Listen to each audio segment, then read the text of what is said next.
To examine the heart, stand at the patient's right side. Have the patient remain supine with the upper body raised to about 30 degrees. Inspect the precordium, noting any pulsations, heaves, or retractions. There are none here.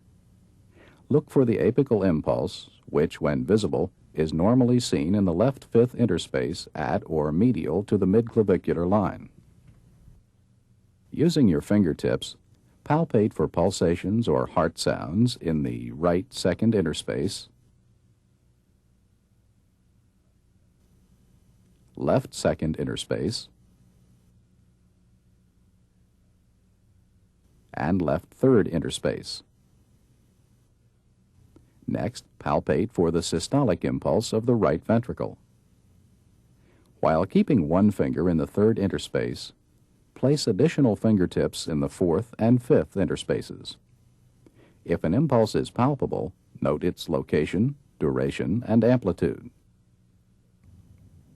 If the patient's chest has an increased anteroposterior diameter, palpate for the right ventricular impulse high in the epigastric area, where it may be easier to feel. Finally, palpate the apical impulse. If it is not visible, feel for its location with your palm and fingers.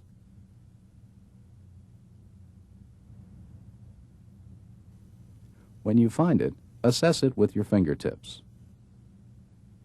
Observe its location, diameter, amplitude, and duration. Identify its location by the interspaces in which you feel the apical impulse and by its distance in centimeters from the midsternal or midclavicular line. Measure the diameter of the impulse in centimeters. Feel for the amplitude of the apical impulse. It is usually small and feels like a gentle tap. To estimate the duration of the apical impulse, feel it as you listen to the heart sounds with a stethoscope.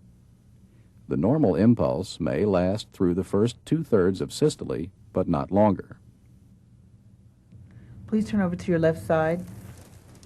If you can't feel the apical impulse, ask the patient to roll partly onto his left side and try again. Now I'd like to tap on your chest to see the size of your heart. If you still can't feel the apical impulse, estimate heart size by percussion. Starting on the far left of the chest, percuss toward the left border of cardiac dullness in the third, fourth, fifth, and possibly sixth interspaces.